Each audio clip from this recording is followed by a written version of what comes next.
the craziest story I found was there was two brothers who were swimming in a pool. It's like an older pool, and they have like a lot of these lights hanging and wires hanging, right? Oh, that's so scary. So one of the brothers got out of the pool, and his towel was hung on one of the wires for the lights. So he grabbed it. When he grabbed his towel, the line broke, fell into the pool while his brother is in there. Like that. Yeah, while his brother is in there, his brother is getting electrocuted. So I don't want to call him an idiot because he broke my heart. He saw his brother, so he jumped in to save his brother. Oh my God.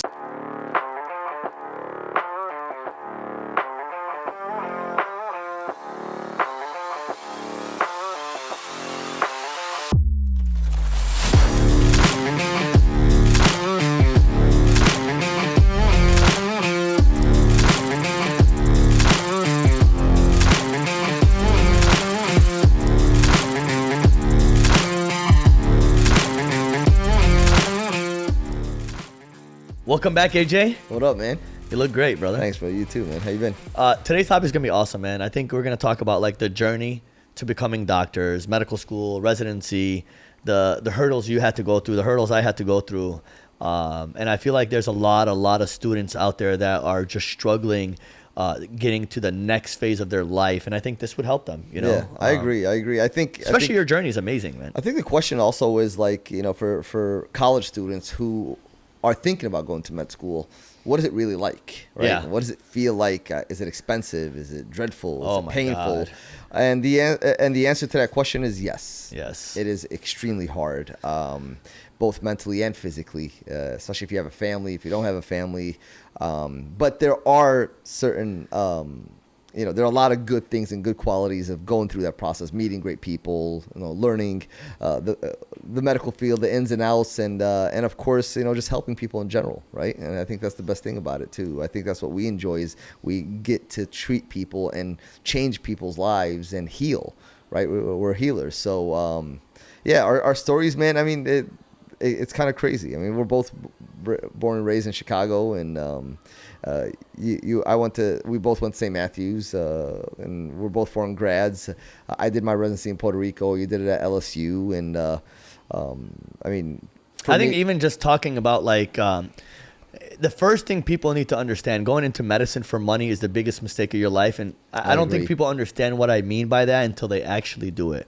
If you think about the process, right, and average doctors, right, you got 4 years of med school. 4 years of undergrad, 4 years of med school, and then you got residency between 3 to 7 years. Yeah, so you're going minimum 11 years, 11 to 12 years. That's minimum without stopping, without gaps, exactly. without, your wife having a baby, weddings, everything in between. Death in the family. So if you're not ready to sacrifice 11 years of your life without making barely any money, because even in residency, you don't make that much money. You're constantly in debt, and actually you're paying money for the first 8 years. And even when you leave, you're in debt, and you're struggling most of the time. I agree. And that's one of the things I always tell the young guys that are always asking me, like, man, money. If I talk to somebody and the first thing they talk to me about is money, you're not on the right track. Yeah. If you don't love medicine, you don't have to be like, I love it so much, but just at least have some love for it. Yeah. You're going to struggle, man. Yeah. And you got to love to help people in general too. You know what I'm saying? I mean, the whole process is a nightmare, man. I'm not going to lie to you. Even just going through your journey, right? Like we're talking about the 4 years of undergrad, back in the day, a bachelor degree was great. Yeah. Now, a bachelor doesn't do anything. That can barely get you a job. Even a master's degree barely gets you a job. Yeah. So, and you have to remember that people's lives are in your hand. Yeah. And, certain people who work in sales, who work in businesses, they get home at night and they sleep comfortably. I made a sale, didn't make a sale. For us, it's like, did we do the right thing? Did we treat the patient well? Is the patient okay? Has the patient survived? And of course, you also have to deal with the family members, deaths in the family, new diagnoses, cancer diagnoses. So there's so many ups and downs, anxiety, depression, burnout for us. Burnout is such stressful. a big deal for physicians. And there's tons of physicians, unfortunately, that are burning out because the government has changed with insurance plans. Private insurance plans have changed. There are a lot more sick people. There are a lot of people moving to this state, for us at least, for example, that we're just swamped, and it doesn't end. It's hard to get good help, and luckily we have a lot of nurse practitioners, a lot of PAs, and a lot of doctors that can also help, but it's very difficult to find good help these days. I think one of the things I wanted to talk about is speaking about foreign grads, and for people to understand the difference between a foreign grad that went to, med school in Indonesia, I'm just giving you an example, China, India, Pakistan, versus somebody that went to a Caribbean school. And a lot of patients don't know the difference between those foreign grads. And I just want people to understand a foreign grad that went to a Caribbean school are usually most of the time Americans. Yeah, they are. American Canadians. Canadians. Yep. And those are usually people that were waitlisted, people that didn't get the right score on an MCAT, and they couldn't, they didn't want to wait a year to get into a U.S. med school. And so they applied to like St. George's and a lot of these Caribbean schools. They went to those Caribbean schools and they became doctors, great doctors. There's a lot of neurosurgeons, cardiothoracic surgeons, absolutely, orthopedics that went to Caribbean schools. I'm not saying Caribbean students are better than foreign grads, but I feel like it's a little bit different when you talk about foreign grads between a Caribbean student versus a student from a different country. Yeah, and the language barrier is a big deal too. Absolutely. Right? You need to be able to speak the language. I mean, a lot of these people who do come out of Indonesia or Russia or any other countries, that usually English is their second language. So there's a big accent, right? But you said it perfectly. The waiting list is a process, and you could be 4.0 valedictorian. I mean, great MCAT scores too, and you still might not get into a good med school 100%. In the States. So yes, and it's unfortunate, but you know what? We take the same tests. We take the same licensing examinations. And I personally believe that there are a lot of foreign graduates that are way better than American graduates too. So it doesn't matter. Yeah. It just really depends. I think your personality is your business card. I think everybody ends up at a certain point where the education is the same and the learning process is the same. But can you talk to a patient? I agree. And I think the one thing that people have struggle with, or like there's people in other countries like India, China, where they do a straight through, like they do 6 years and they skip certain things. For sure. I do feel like that makes it worse. Yeah. I'm not saying that we're better than American grads. American grads are amazing. It is very difficult to get into a U.S. med school. People don't understand how difficult it is, and I give them so much credit. But it is also very difficult to have to teach yourself throughout a foreign school on medicine. You're literally teaching yourself. We don't have great programs like they do in the U.S. And also loans. Yeah. People that go to a foreign school or a Caribbean school need to take out private loans versus federal loans. Federal loans in a U.S. school where, it's a much easier, lower percentage, and they get a lot more forgiveness than a lot of the private loans that foreign grads do. Absolutely. And also people that, have failed step 1 or failed step 2 or failed step 3. You know how difficult it is to go through a process like that, or even to admit. I think it's important for us to talk about a little bit of a weakness or something negative, for people to see that side of us. For me, Amina was pregnant.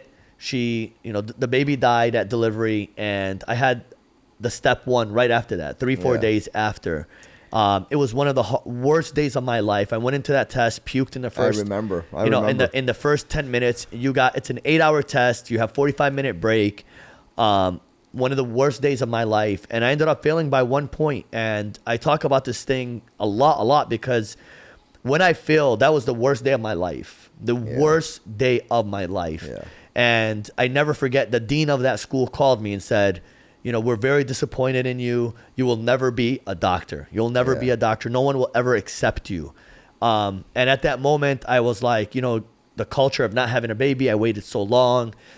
My baby died. My wife is going through depression, and I have no money. I have nowhere to go, and I just failed the biggest test of my life. It was the worst moment of my life, and I feel like it made me a better doctor, because I always say when you overcome something like that, like it shows how strong you are. When somebody interviews somebody and say, hey, what's the difference between you and him? You both passed the test. Well, that person might get into residency and panic and choke, and then he leaves. Exactly. I've showed you that I can overcome things. And for all the people that have failed a step or have not done well, please don't give up, guys, because everyone in the world will give up on you, and you're the only person that has to believe in yourself. Because I didn't believe I was going to become a doctor at that moment. And I came back, took the test, got a 97%, and killed everything else after that. The only reason I tell that story is because I want people to have a little bit of motivation and a little bit, if you go into it and you break down halfway, it's the worst thing ever. If the problem here, I think, is that this whole testing is, it has to come to a point where it becomes just obsolete. In testing, there are people who just are not good test takers. What if you have one bad day? You are a fantastic, smart doctor. You have a bad day and you don't do well that day. You're not doing well. You're not focused. You have so much going on. Your whole life should not be judged off 1 or 2 points. Yeah. That does not make you a bad doctor. That does not make you a great doctor. A great doctor is a personality, somebody that cares, and somebody who studied really, really hard and learned the material. Simple as that. And it's all exposure, it's expensive. It's exposure, AJ, MJ. Imagine living with your parents in the basement, married, just lost a baby, and to cancel the test was $1,200. Yeah, I remember. I didn't have $1,200, so I Yeah. had to make a decision between taking this test and hopefully passing, and I ended up failing by 1 point. Yeah, but it's that horrible. doesn't define who I am. It's And horrible. for everyone else that's going through this, guys, we can guide you through this. And a lot of people like Match a Resident, they help me kind of where to apply, what programs to apply to. Because Exactly. it's expensive to apply. It is. It's about, what, $25 an application per my person? God. So think about it. If you want to apply to 100 programs, 100 programs, that's $2,500. Yeah. That's a lot of money for people. That's crazy. Yeah. That's crazy. So just that alone, who the hell has $2,500 in med school? Yeah. You're not working and you're working on loans. You're broke as hell. That's why I agree with you. Match Your Resident is a great program because you can get a list of all the programs that match your credentials, and you'll be able to apply to the ones that will most likely talk to you. 100%. Yeah. So think about like what you went through, AJ. Oh, yeah, You it know, was a disaster. AJ ended up going to work with my cousin in California and left Yeah. medicine for a little bit until he got a call in Puerto Rico and said, "Yo, hey, come do this residency, but Yeah. it's not paid. Well, it was take because your family and move to another country." Exactly. And you spoke barely any Spanish. Yeah, I know. Which I learned it a lot there. Honestly. I think that was the best probably thing ever happened to Yeah, you is for learning sure. Spanish in Puerto Rico. For sure. Like, yeah, and it was hard because after I took my step 2, it was kind of like I missed the match. I didn't know what to do. I was broke. I had kids, I worked with my cousin and I learned a lot from Match Your Resident. So, but then we ended up in Puerto Rico after that interview, which was like the best thing that ever happened to me. And I ended up landing the residency. It was an internship initially. Then I landed the residency and graduated. Found a job real quick after residency here.